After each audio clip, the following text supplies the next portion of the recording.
Si chiude con una categoria G, sono in 11 dopo il ritiro di Verduzzo MDM, lo schieramento ancora Tubigi, Ussaro Egral, Antelao Jet, Julian Vic, Avio Stella, Zuvetici CSM in prima fila, Sheridan Treb, Vaciglia, Tommy, America Spritz e Zola Bud in seconda.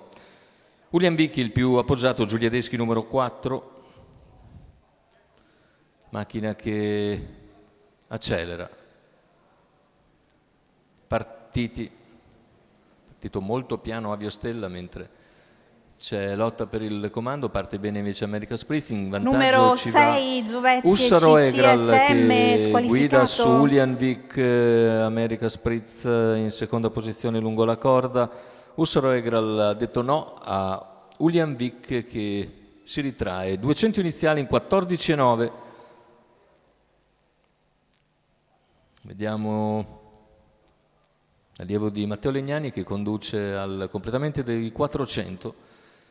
Nella scia c'è American Spritz, poi all'esterno Julian Vic, al largo anche Antelao Jet, lungo la corda ancora Tubigi, poi alla corda ancora Sheridan Treb, mentre all'esterno ha preso posizione anche Tommy. Cavalli che completano i primi 600 metri di gara, 46,6 con leader Ussaro Egral nei confronti di America Spritz in pariglia con Julian Vic. Terza ruota ora per Zola Bud che cerca di progredire sul rallentamento imposto dal leader. 1,1,6 comunque il passaggio agli 800. All'esterno cerca di avanzare anche Avio Stella che aveva avuto una partenza infelice. E intanto il chilometro se ne va in 1,17,1 con Ussaro Egral in vantaggio su America Spritz. Terza ruota ancora per Zola Bud che insiste e sopravanza Julian Vic a 400 dalla conclusione.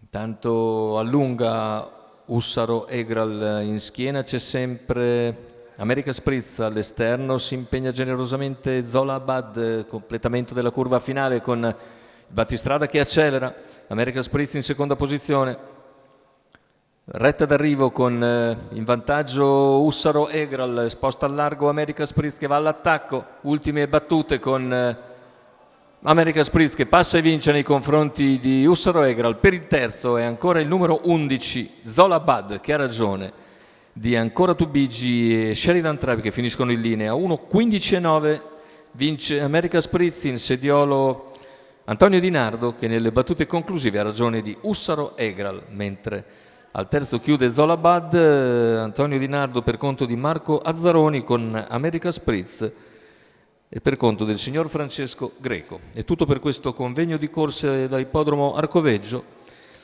Il prossimo appuntamento è per martedì 1 novembre.